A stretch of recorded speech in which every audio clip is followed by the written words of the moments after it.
Hey guys, and welcome to this week's video. So in this video I am starting off in my chair because I am super sore. I just took a shower with our new shower head.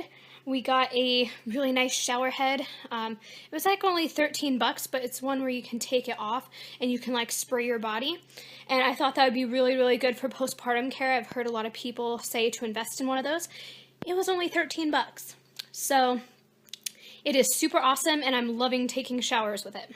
Anyway, yesterday I was on my birthing ball, and I was on it just doing my physical therapy stretches, you know, just kind of bouncing, just trying to, you know, loosen up my hips and everything. And my birthing ball malfunctioned, and it popped with me on it.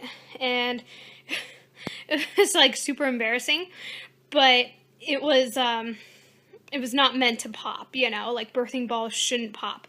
But I landed really hard on my tailbone and on my bum, and I just kind of sat there for a minute, and I could definitely tell that I pulled a muscle kind of under my bump into my right side, and my tailbone sore. Obviously, it didn't help with the pelvic pain,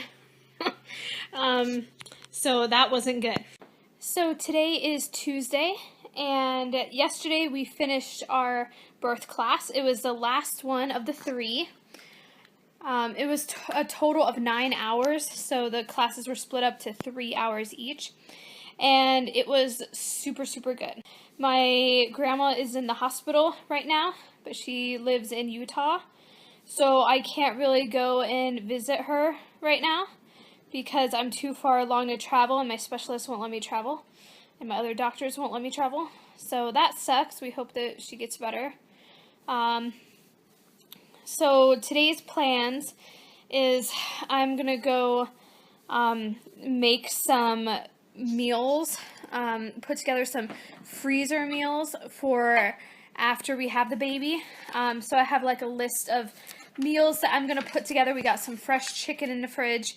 I'm gonna trim all that up, and then I'm gonna put them in gallon Ziploc bags and do some meal prep basically for after a baby's born.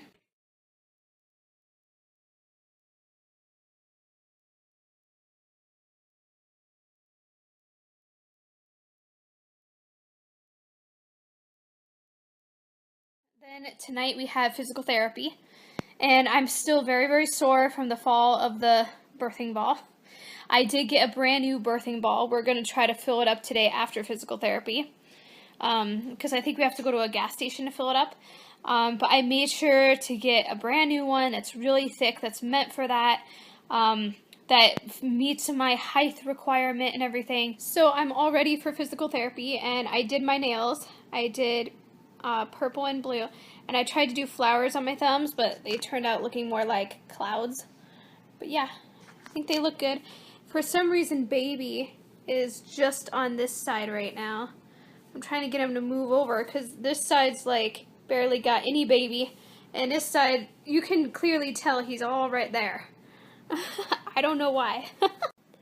So today is Wednesday. We have our regular OB appointment today. They called and they moved it up an hour, so hopefully we can make it. I have been making scones because I have been having a craving for the family recipe for scones and strawberry jam, so super delicious. And then I also prepped dinner and made it, and we're having broccoli cheddar soup tonight. So I will go and show you both of those things. So this is the broccoli cheddar soup. It's exactly how I make the cauliflower soup. It just is with broccoli. Then these are the wonderful scones that I just made.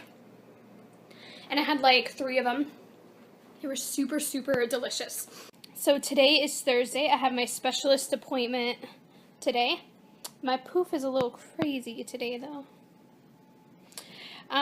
But yesterday I had my regular OB appointment, and I was just going to catch you guys up. So we went, and my regular OB was a little bit more friendlier and nicer, and I liked her better. So everything went super good at that appointment. And now today I'm going to go to the specialist appointment. They're going to do fetal monitoring. So we're going to be able to see baby boy's activity, I think. I'm going to bring the vlogging camera with us and see if I can get some vlogging clips of that, of what that's like. So today is Friday. Please excuse the way I look. I look awful. But a lot has happened since I talked to you guys.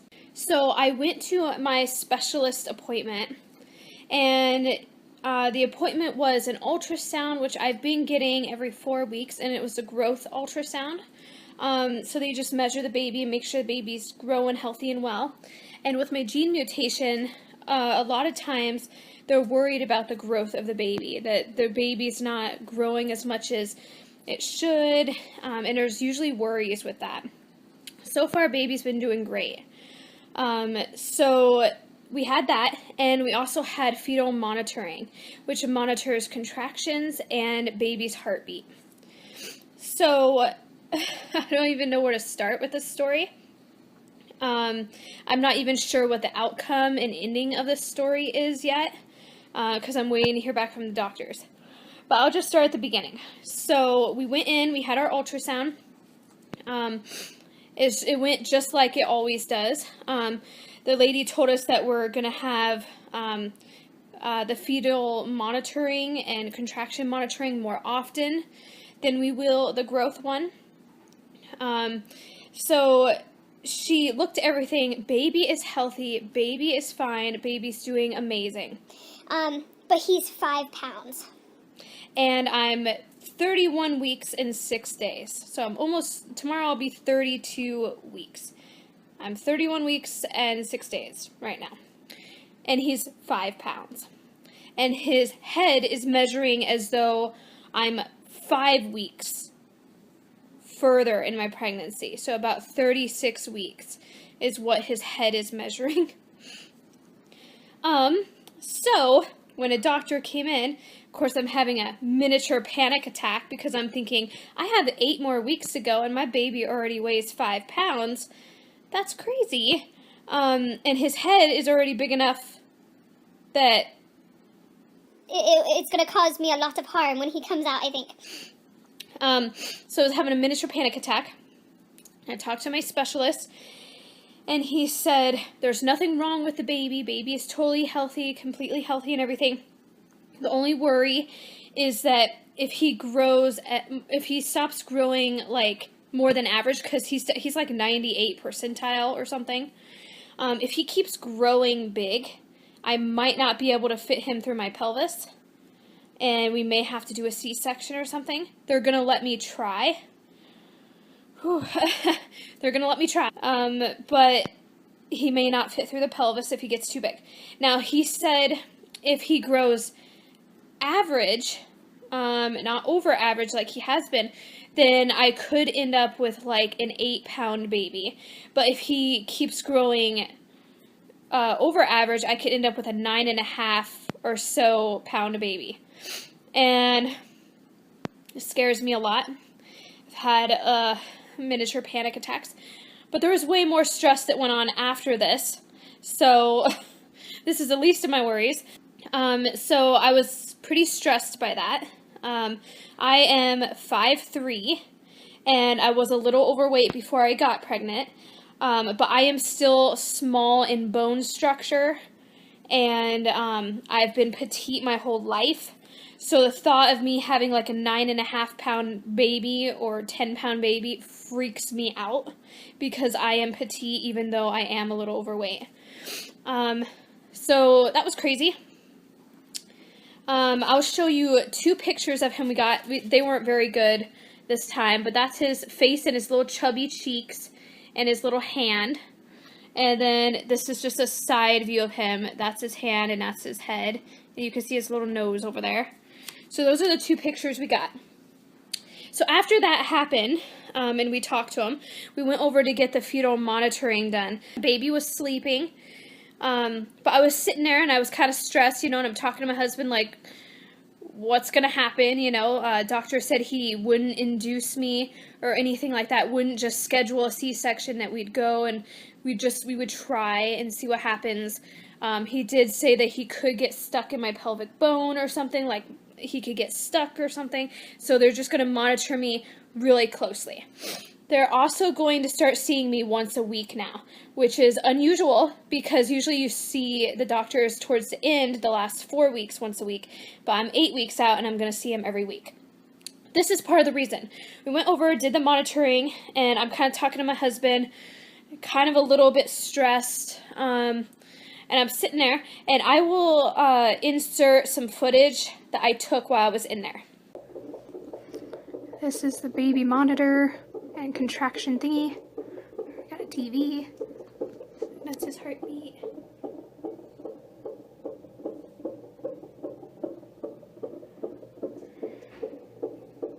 And his heartbeat.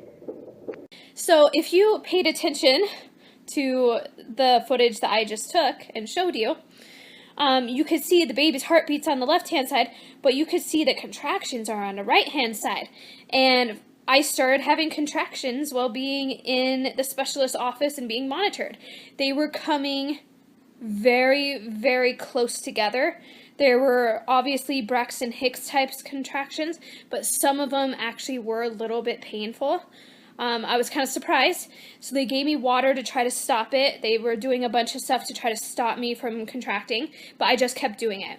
So they took me in the back room and they said that they were going to check my cervix for dilation, and they were going to do a test. I will have the name of the test up here because I cannot pronounce it, but it's a preterm labor test. So they swabbed me for that. I'm waiting for the results. I should be getting a call any minute, and that will let me know if I'm going to have the baby in the next 2 weeks, 1 to 2 weeks, if that's positive. If it's not positive, then there's a 99% chance I won't have the baby in the next 2 weeks, and it's only 2 weeks out. So that doesn't mean I won't have the baby 2 weeks in 1 day. It just means 2 weeks, 1 to 2 weeks from now, I won't have the baby. But she did check me for dilation. I was not dilated, but my cervix was soft. She said it was way softer than what she thought a first-time mom's cervix would feel like. So I think things are definitely happening. But I just wanted to update you guys with the information that I had right now. Waiting to hear back from the doctor, whatever. And if it is positive, then I have to go in today and I have to get some medicine to stop the contractions, which I've been having. And then I have to get some quarter steroid shots, and basically they just mature the baby's lungs for coming early. But the interesting thing is if he came early, he wouldn't be like a low weight. He would be a fine weight because he's healthy and he's strong and he's big. But he would be a moderately preemie baby with good weight. So, very interesting. I also did want to mention that ever since that fall, my left rib under here has been very, very sore, very, very painful. I can't even like lay on that side, and this is my left side, which is the side I'm supposed to lay on. And so the person who was doing my ultrasound said I could have broke my rib, or I could have a hairline fracture or some sort of fracture in there. It's definitely very, very painful. So I definitely think I have something going on with my left rib. Just the heaviness of my chest being right on my rib is really painful. And it hasn't hurt on my right side of my ribs at all. It's only on my left, and I can like point to exactly where it hurts. So I think I definitely have something going on in my ribs. So I'm sitting on my birthing ball right now. But we just got the call back, and that test was negative for right now. That means in the next 1 to 2 weeks, we probably won't have a baby. It's like 99% sure we probably won't have him, which is really good. Then they're probably going to test me again for another 2 weeks, and they'll probably do that. And they said that the Braxton Hicks contractions that I'm having, that it's okay to keep having those as long as they're not consistent and not like super painful. But I am going to my specialist on Monday, so I will be seeing him weekly now. So if there's any changes, I could talk to him. So I just decided to do my 8-month pregnancy update really quick right now while I'm on my birthing ball, and while I just gave you guys all of that information. So I explained everything about baby stats, about what's going on, all of that. And so I only have a few things here to update you guys on, and please excuse the dishes in the background. I do not feel like standing there doing them right now.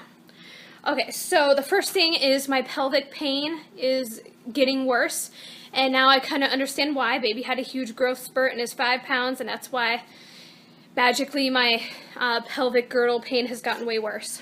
I am still attending physical therapy for it, and I'm going to continue physical therapy, and I may need some postpartum, so we'll see. Next, I got this really nice pincher tool. It's up there, and it has a handle on it, and I could pick things up without having to bend over. Got it at the dollar store, and it's the most amazing tool to have when you're pregnant. So I suggest, if you're in your late second and third trimester, to go out and buy one of those because they're amazing. Next is hemorrhoids. Really are a thing, and they get worse in the third trimester. I'm just going to leave it at that. Next, I have been craving Happy Meals. Obviously, there's one right there. Like chicken nugget Happy Meals and a Coke. So I'm trying to drink a ton of water and then treat myself with a Coke once in a while. Next, we finished birth class. We attended birth class for the past 3 Mondays, and it has been super great. We learned a lot. There was just a lot of things that I thought that I was prepared for and ready for. And then she brought up to us, and I was like, interesting. I should have thought of that. Also, my birth plan is finished. And my birth class teacher, nurse lady, took a look at it and said it's absolutely perfect. So, I will have a birth plan video coming out soon. But since I have filmed that video, I have revised my birth plan a lot. So, I'm not sure what I'm going to do about that. I may insert a clip of me just explaining that I took it from being like 6 pages down to like 3. And the actual birth plan itself is 1 page. So, yeah. Lastly, I am using the scooter everywhere. So since my pelvic girdle pain, SPD, PGP is super severe now, it's hard for me to walk. And so when I go to Walmart or Target or anywhere, I have been using the scooter. So yeah. And then also, as you guys know from the beginning of this vlog, my birthing ball popped. So I am on a brand new birthing ball. This is an anti-burst one. It's more expensive, it's heavy duty, and it was approved by the physical therapist. So yeah, aside from that, the only thing I can tell you with the 8-month pregnancy update is that the tip I can tell you is make sure you're prepared early, especially if you're at risk. Because I am like moderately at risk, maybe. If you go mild, moderately, and severe, I'm probably moderately at risk. As in, I see a regular OB, and I may be delivered by a regular OB. It just depends with all the stuff we found out yesterday and today. Specialist may end up delivering baby because he's so big. But anyway, what I'm saying is just make sure that you guys are prepared. At 29 weeks, I had my hospital bag packed. I'm going to probably put that in the car and have that ready because you never know when you're at an appointment and they tell you, hey, you're contracting, you need to go to the ER, or you're going to have the baby now, or something random. So be prepared. At 29 weeks, I had the car seat in the car installed and everything. So if you're at risk at all, I would say just do everything super early, because if I was going to have him 2 weeks from now, I'd feel way more prepared than I would have if I would have waited. Because a lot of people wait to pack their hospital bag till they're like 36 weeks pregnant, 29 weeks, 30 weeks. I made sure it was packed and ready. And it's a good thing because yesterday I could have went into labor. Yes, I mean, I could be having this baby in 2 weeks. So if I were you, I'd be as prepared as you can. So I'm just going to end the vlog here and say thanks so much for watching, and I'll catch up with you guys in the next vlog.